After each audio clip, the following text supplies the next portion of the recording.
भाग्य दिशा चैनल को आपण मान को बहुत बहुत स्वागत। आज हूँ 13 अक्टोबर 2025 सोमवार। आसंतु आज दिन को एक सुंदर विचार सहित आरंभ करवा। दिने जड़े शिक्षक क्लास को आसिले, से हाथ में गोटे भर्ती पानी ग्लास धरी से सब पिला पचारे यही ग्लास ओजन केते हेबो। पिला माने निज हिसाब से अलग अलग उत्तर देले। शिक्षक हसी कहले यार प्रकृत ओजन केते ताहा जरूरी नुहे, असल कथा है मु एहाकू केते समय धरी रखुछि। से बुझाई कहले जदि मु एहाकू 1 मिनिट धरिबी मते किछि कष्ट हेबो नै, जदि मु एहाकू 1 घंटा धरिबी मो हाथ बिंधा हेबो, जदि मु एहाकू सारा दिन धरिबी मो हाथ अचल होई जिवो। शिक्षक कहले से ग्लास रो ओजन बदलिला नाही, किंतु जेते अधिक समय मु एहाकू धरी रखिली एहा मते सेते अधिक भारी लागिला। आम जीवनर चिंता एवं दुख मध्य एही पानी ग्लास भरी अल्प समय पई भाबिले किछि हुएनी, किंतु जदि सबुबले सेही कथा भाविबे तेबे ताहा आपन को कष्ट देबो। तेणु मनर दुख और चिंतार बोझ को समय थाउ थाउ तले रखि देबा उचित। बंधुगण एही सुंदर कथा पई गोटे सुंदर लाइक टे निश्चित करंतु। जदि पारुछंती कमेंट रे जय जगन्नाथ लिखि दियंतु। राशिफल आरंभ करिया पूर्वरु आसंतु प्रथमे नजर पकाइबा आजिर तिथि और नक्षत्र उपरे। आजिर तिथि हैला कृष्ण पक्ष सप्तमी दिन 12:24 पर्यंत, तापर अष्टमी। नक्षत्र आद्रा दिन 12:26 पर्यंत, तापर पुनर्वसु। चंद्र राशि मिथुन राशि। तेबे आसंतु जानिबा आजिर दिनटे मेष ठारू आरंभ करी मीन पर्यंत समस्त 12टी राशि व्यक्ति मानक पई किपरि रहइबो। मेष राशि आज दिनटी आपनक पई अनुकूल रहइबो। कर्म क्षेत्र रे उच्च पदाधिकारी सहयोग मिलिबो एवं आपनकर कार्य दक्षता प्रशंसित हेबो। आर्थिक स्थिति रे सुधार आसीबो एवं अचानक धन लाभर संभावना रहिछि। पारिवारिक जीवन सुखमय हेबो एवं सदस्यଙ୍କ मध्य स्नेह और सद्भाव वृद्धि पाइबो। प्रेम संपर्क रे मधुरता आसीबो एवं शांतिଙ୍କ सह संपर्क अधिक मजबूत हेबो। स्वास्थ्य दृष्टि दिनटी भल रहिबो, तथापि खाद्यपेय प्रति सजग रुहंतु। छात्र छात्री माने पाठ पढ़ारे भल प्रदर्शन करिवे। आपनक पई शुभ रंग हला नाली। प्रतिकार हनुमान चालीसा पाठ करंतु। परवर्ती राशि वृष राशि आज दिनटी मिश्रित फल प्रदान करिवो। कौनसी गुरुत्वपूर्ण निष्पत्ति नेबा पूर्व भल भाव चिंता करंतु। कार्य क्षेत्र में किसी चैलेंजर सामना करने को पड़ पारे, किंतु निजर धैर्य और परिश्रम बल सफलता पाइबे। आर्थिक दृष्टि खर्च बढ़ी पारे, तेणु बजेट अनुसार कार्य करंतु। परिवार में किसी मतभेद देखा दे पारे, वाणी उपरे संयम रखा आवश्यक। प्रेम जीवन में सामान्य उत्थान पतन देखा दे पारे। स्वास्थ्य प्रति ध्यान दियंतु। मानसिक शांति पई योग और ध्यान करंतु। आपनक पई शुभ रंग है धला। प्रतिकार महादेव को जल अर्पण करंतु। परवर्ती राशि मिथुन राशि आज आपनकर आत्मविश्वास वृद्धि पाइब। कर्म क्षेत्र में नुआ सुजोग मिलिब एवं आपनकर कार्य को स्वीकृति मिलिब। व्यवसाय रे नूतन चुक्ति प्रति स्वाक्षरित होई पारे, जहा भविष्य में लाभदायक हेबो। आर्थिक स्थिति सुदृढ़ रहिबो एवं विभिन्न उत्सर आय हेबार संभावना अछि। पारिवारिक वातावरण आनंदमय रहिबो एवं कौनसी शुभ कार्यर आयोजन होई पारे। बंधुଙ୍କ सह कौनसी स्थान को यात्रा करि पारंती। प्रेम संपर्क पई दिनटी उत्तम रहिबो। स्वास्थ्य संपूर्ण भल रहिबो। आपनक पई शुभ रंग हला सबुज। प्रतिकार गाय को सबुज घास खाइबा को दियंतु। परवर्ती राशि कर्कट राशि आज आपनको भाग्यर संपूर्ण सहयोग मिलिब। कौनसी पुराना समस्यार समाधान हेबो एवं मन रे शांति अनुभव करिवे। कार्य क्षेत्र में आपनकर परामर्श को गुरुत्व दिया जिवो एवं सहकर्मी को सहयोग मिलिब। आर्थिक कारोबार रे सावधानता अवलंबन करंतु। काहाकू धार देबा नेबारु दूरे रुहंतु। परिवार सदस्यଙ୍କ सह समय बिताइबा को सुजोग मिलिब, जहाँ संपर्क को मजबूत करिवो। छात्र छात्री मानक परीक्षा रे सफलता पाइबा पई अधिक परिश्रम करबा को पड़िवो। स्वास्थ्य प्रति सचेतन रहबा आवश्यक, विशेषकर पेट संबंधी समस्या देखा दे पारे। आपनक पई शुभ रंग हला क्रीम। प्रतिकार भगवान शिवंकर पूजा करंतु। परवर्ती राशि सिंह राशि आज आपनकर दिनटी उत्साह और शक्ति रे परिपूर्ण रहिबो। कर्म क्षेत्र रे प्रगति हेबो एवं कौनसी बड़ दायित्व मिल पारे। आपनकर नेतृत्व क्षमता लोकन को प्रभावित करिवो।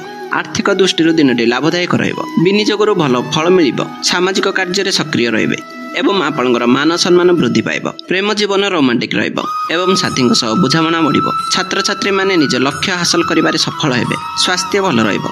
नियमित व्यायाम करंतु। आपनक पई शुभ रंग हला सुनेली। प्रतिकार सूर्यदेव को अर्घ्य दियंतु। परवर्ती राशि कन्या राशि आज दिनटी आपनक पई शांतिपूर्ण रहिबो। आपण निजर बुद्धि और विवेक बल रे जटिल परिस्थिति को मध्य सहजरे समाधान करिवे। कार्य क्षेत्र में धैर्यर सह काम करंतु। फलाफल आपनक पक्षरे रहिबो। कौनसी गुप्त कथा काहा सह शेयर करंतु नाही। आर्थिक योजना करिया पई दिनटी उपयुक्त अटे। परिवार सदस्यଙ୍କ स्वास्थ्य प्रति ध्यान दियंतु। प्रेम संपर्क में सचोटता बजाय रखंतु। कौनसी प्रकार भूल बुझामण को एड़ाई जांतु। स्वास्थ्य दृष्टि खाद्यपेय संतुलन रक्षा करंतु। आपनक पई शुभ रंग हला बादामी। प्रतिकार भगवान गणेश को दुब अर्पण करंतु। परवर्ती राशि तुला राशि आज आपनकर सामाजिक प्रतिष्ठा वृद्धि पाइब।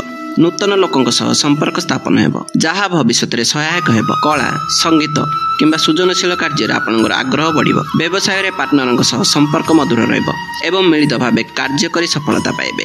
ଆର୍ଥିକ ସ୍ଥିତି ସ୍ୱାଭାବିକ ରହିବ, କିନ୍ତୁ ବିଳାସପୂର୍ଣ୍ଣ ଜିନିଷର ଅଧିକ ଖର୍ଚ୍ଚ କରିପାରନ୍ତି। ପାରିବାରିକ ଜୀବନରେ ସୁଖ ଶାନ୍ତି ବଜାୟ ରହିବ।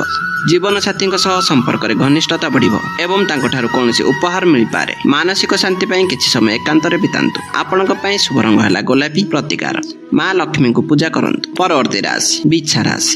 ଆଜି ଆପଣଙ୍କୁ ସତର୍କ ରହିବାକୁ ପଡ଼ିବ। କୌଣସି ଅଜଣା ବ୍ୟକ୍ତିଙ୍କ ଉପରେ ସହଜରେ ବିଶ୍ୱାସ କରନ୍ତୁ ନାହିଁ। କର୍ମକ୍ଷେତ୍ରରେ କିଛି ଲୋକ ଆପଣଙ୍କର କାର୍ଯ୍ୟରେ ବାଧା ସୃଷ୍ଟି କରିବାକୁ ଚେଷ୍ଟା କରିପାରନ୍ତି। କଥାବାର୍ତ୍ତା ସମୟରେ ନିଜ ବାଣୀ ଉପରେ ନିୟନ୍ତ୍ରଣ ରଖନ୍ତୁ, ନଚେତ୍ ବିବାଦ ଦେଖାଦେଇପାରେ।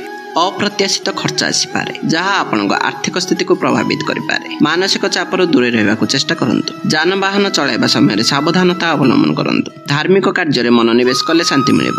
ଆପଣଙ୍କ ପାଇଁ ଶୁଭ ରଙ୍ଗ ହେଲା ମେରୁନ୍। ପ୍ରତିକାର, ସଙ୍କଟମୋଚନ ହନୁମାନଙ୍କର ଆରାଧନା କରନ୍ତୁ। ପରବର୍ତ୍ତୀ ରାଶି ଧନୁ ରାଶି। ଆଜି ଆପଣଙ୍କ ପାଇଁ ଏକ ଶୁଭ ଦିନ ଅଟେ। କୌଣସି ଶୁଭ ସମାଚାର ମିଳିପାରେ, ଯାହା ମନକୁ ପ୍ରଫୁଲ୍ଲିତ କରିବ। କର୍ମକ୍ଷେତ୍ରରେ ଆପଣଙ୍କର ପରିଶ୍ରମ ଉଚିତ ମୂଲ୍ୟ ମିଳିବ ଏବଂ ପଦୋନ୍ନତିର ସମ୍ଭାବନା ରହିଛି। ଦୂରଯାତ୍ରାର ଯୋଗ ରହିଛି, ଯାହା ଆପଣଙ୍କ ପାଇଁ ଲାଭଦାୟକ ସିଦ୍ଧ ହେବ।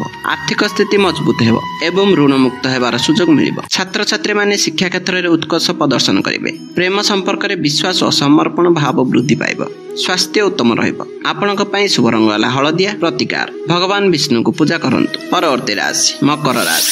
ଆଜି ଆପଣଙ୍କୁ ନିଜ ପରିଶ୍ରମର ଫଳ ମିଳିବ। କୌଣସି ଅଟକି ରହିଥିବା କାର୍ଯ୍ୟ ପୁଣି ଥରେ ଆରମ୍ଭ ହୋଇପାରେ ଏବଂ ସଫଳତାର ସହ ସମ୍ପୂର୍ଣ୍ଣ ହେବ। କାର୍ଯ୍ୟଭାର ଅଧିକ ଥିଲେ ମଧ୍ୟ ଆପଣ ନିଜ ଦକ୍ଷତାର ସହ ସବୁକିଛି ପରିଚାଳନା କରିବେ। ଆର୍ଥିକ ମାମଲାରେ ସ୍ଥିରତା ଆସିବ, କିନ୍ତୁ ବଡ଼ ନିବେଶ କରିବା ପୂର୍ବରୁ ବିଶେଷଜ୍ଞଙ୍କ ପରାମର୍ଶ ନିଅନ୍ତୁ। ବରିଷ୍ଠ ଅଧିକାରୀମାନେ ଆପଣଙ୍କ କାର୍ଯ୍ୟରେ ସନ୍ତୁଷ୍ଟ ରହିବେ। ପାରିବାରିକ କଥାକୁ ବାହାରେ ପ୍ରକାଶ କରନ୍ତୁ ନାହିଁ। କାର୍ଯ୍ୟର ଚାପ ଯୋଗୁଁ କ୍ଳାନ୍ତି ଅନୁଭବ କରିପାରନ୍ତି, ତେଣୁ ପର୍ଯ୍ୟାପ୍ତ ବିଶ୍ରାମ ନିଅନ୍ତୁ। ଆପଣଙ୍କ ପାଇଁ ଶୁଭ ରଙ୍ଗ ହେଲା କଳା। ପ୍ରତିକାର, ଶନିଦେବଙ୍କ ମନ୍ଦିରରେ ତେଲ ଦୀପ ଚାଳନ୍ତୁ। ପରବର୍ତ୍ତୀ ରାଶି କୁମ୍ଭ ରାଶି। ଆଜି ଦିନଟି ଆପଣଙ୍କ ପାଇଁ ଅନେକ ନୂତନ ସମ୍ଭାବନା ନେଇ ଆସିବ। ଆପଣଙ୍କର ନୂତନ ଚିନ୍ତାଧାରା ଲୋକଙ୍କୁ ପ୍ରଭାବିତ କରିବ ଏବଂ ଆପଣଙ୍କୁ ଏକ ନୂଆ ପରିଚୟ ଦେବ। ବନ୍ଧୁମାନଙ୍କ ସହ ସମ୍ପର୍କ ମଜବୁତ ହେବ ଏବଂ ସେମାନଙ୍କ ଠାରୁ ସାହାଯ୍ୟ ମିଳିବ। ବ୍ୟବସାୟରେ କିଛି ନୂଆ କରିବାକୁ ଚିନ୍ତା କରିପାରନ୍ତି ଏବଂ ଏଥିରେ ସଫଳତା ମିଳିବ। ଆୟର ନୂତନ ଉତ୍ସ ସୃଷ୍ଟି ହେବ। ପ୍ରେମ ଜୀବନରେ ଏକ ନୂଆ ମୁଡ଼ ଆସିପାରେ। ଛାତ୍ରଛାତ୍ରୀମାନେ ପ୍ରଯୁକ୍ତି ବିଦ୍ୟା କ୍ଷେତ୍ରରେ ଭଲ ପ୍ରଦର୍ଶନ କରିବେ। ମାନସିକ ସ୍ତରରେ ଶାନ୍ତି ଓ ସନ୍ତୁଷ୍ଟି ଅନୁଭବ କରିବେ। ଆପଣଙ୍କ ପାଇଁ ଶୁଭ ରଙ୍ଗ ହେଲା ନୀଳ। ପ୍ରତିକାର, ଗରିବ ଲୋକଙ୍କୁ ସାହାଯ୍ୟ କରନ୍ତୁ। ପରବର୍ତ୍ତୀ ରାଶି ମୀନ ରାଶି। ଆଜି ଦିନଟି ଆଧ୍ୟାତ୍ମିକ ଭାବନାରେ ପରିପୂର୍ଣ୍ଣ ରହିବ। ଧାର୍ମିକ କାର୍ଯ୍ୟକଳାପରେ ଆପଣଙ୍କର ରୁଚି ବଢ଼ିବ ଏବଂ ମାନସିକ ଶାନ୍ତି ପ୍ରାପ୍ତ ହେବ। ଆତ୍ମଚିନ୍ତନ ପାଇଁ ଏହା ଏକ ଉପଯୁକ୍ତ ସମୟ। କର୍ମକ୍ଷେତ୍ରରେ ପରିସ୍ଥିତି ସାମାନ୍ୟ ରହିବ। କୌଣସି ବିବାଦରେ ପଶନ୍ତୁ ନାହିଁ। ଆର୍ଥିକ କ୍ଷେତ୍ରରେ କୌଣସି ବଡ଼ ନିଷ୍ପତ୍ତି ନେବା ପୂର୍ବରୁ ସାବଧାନ ରୁହନ୍ତୁ। କାହାରି କଥାରେ ପ୍ରଭାବିତ ହୋଇ କୌଣସି ଭୁଲ କାମ କରନ୍ତୁ ନାହିଁ। ପରିବାରରେ ଶାନ୍ତି ବଜାୟ ରଖିବାକୁ ଚେଷ୍ଟା କରନ୍ତୁ। ସ୍ୱାସ୍ଥ୍ୟ ସାମାନ୍ୟ ଦୁର୍ବଳ ରହିପାରେ, ତେଣୁ ନିଜର ଯତ୍ନ ନିଅନ୍ତୁ। ଆପଣଙ୍କ ପାଇଁ ଶୁଭ ରଙ୍ଗ ହେଲା କମଳା। ପ୍ରତିକାର, ଓಂ ନମୋ ଭଗବତେ ବାସୁଦେବାୟ ମନ୍ତ୍ର ଜପ କରନ୍ତୁ। ଆଜିର ରାଶିଫଳ ଏଠି ଶେଷ ହେଲା। ଭଗବାନ ଆପଣଙ୍କ ଜୀବନକୁ ସୁଖ, ସମୃଦ୍ଧି ଓ ଶାନ୍ତିରେ ପୂରଣ କରନ୍ତୁ। ଏହି ଭିଡ଼ିଓ ଭଲ ଲାଗିଥିଲେ ଦୟାକରି ଲାଇକ୍ କରନ୍ତୁ। ଆପଣଙ୍କର ପରିବାର ଓ ବନ୍ଧୁମାନଙ୍କ ସହିତ ସେୟାର କରନ୍ତୁ। ଏଭଳି ନୂଆ ରାଶିଫଳ ଜ୍ୟୋତିଷ ତଥ୍ୟ ପାଇଁ ଆମ ୟୁଟ୍ୟୁବ୍ ଚ୍ୟାନେଲକୁ ସବସ୍କ୍ରାଇବ୍ କରି ପାଖରେ ଥିବା ବେଲ୍ ଆଇକନ୍ଟିକୁ ଦବାନ୍ତୁ। ପୁଣି ଥରେ ନୂଆ ଭିଡ଼ିଓରେ ଦେଖାହେବ। ଧନ୍ୟବାଦ। ନମସ୍କାର।